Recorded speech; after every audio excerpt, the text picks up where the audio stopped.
Yun. Na mga kababaihan nga raw, dapat kasi nagsusuot ng maayos para hindi nababastos. Hindi, yun ang paniniwala niya. Yun din ang paniniwala ko. Sinabi ko, kung ayaw niyong pag nasahan, huwag kayong magsuot ng yung mga sexy, huwag kayong mag-post. Paniniwala ko yun eh. Bakit nagagalit ka sa paniniwala ko? Parang sinabi mong, mali ako dahil INC ako. Mali ako dahil Katoliko ako. Oh, di ba? Mali ako dahil Muslim ako. Paniniwala ko yun eh. Pinakikialam ko ba yung paniniwala niya? Kung naniniwala siya na okay lang mag-post, sabi ko nga dun sa nanay ni Jasmine, si Mami Carmen ba yun? Sabi ko, kung yun ang paniniwala niya, di okay, eh yun ang paniniwala ko. Ba't magagalit ka? Ba't sasabihin mong, I have a filthy mouth? Eh yun ang opinion ko. Hello? So na-hurt ka doon, attorney, sa Hindi. filthy mouth? Hindi rin. Natawa ko. Sabi ko, anong filthy mouth? O, nagbabrush naman ako. Mouthwash pa. At paano na mapasok si Arnold Glavio naman sa issue na yun? Hindi, matagal na ito. Yan, pagdadala sa inyo. Nung August, 29 ba yun? Tingnan ko nga yung letter.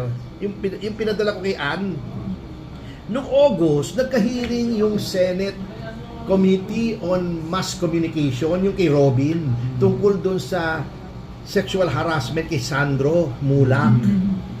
I was invited as a resource person to give my opinion kasi alam nila ako yung nag-handle nung kay Yasmin Curdy, yung kay Bea Binene na nabaliktad ako, alam niyo naman ang storya noon.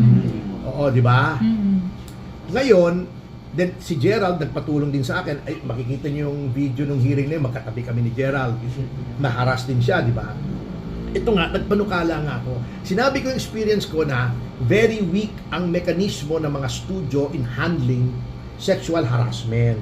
Dapat may batas. Kasi ang instinct ng mga studios, hindi naman, sinabi ko rin doon, yung sa GMA, hindi ko sinasabing kasalanan ni Attorney Annette Gozo o tatay niya. Mga religious yung mga yan eh. Matitino yan eh. Kilala ko yan. Nakaka-meeting ko yan.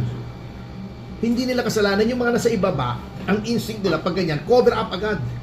Sabi ko, palitan nyo yung batas on sexual harassment para include na yung mag-cover up is as guilty as the principal nung gumawa. Same penalty, hindi lang accessory.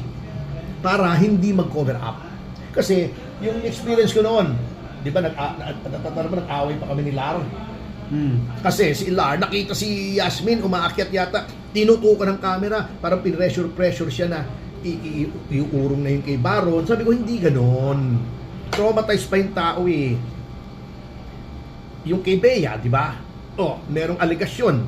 Ako pa binaliktad nila, hindi ganon. Dapat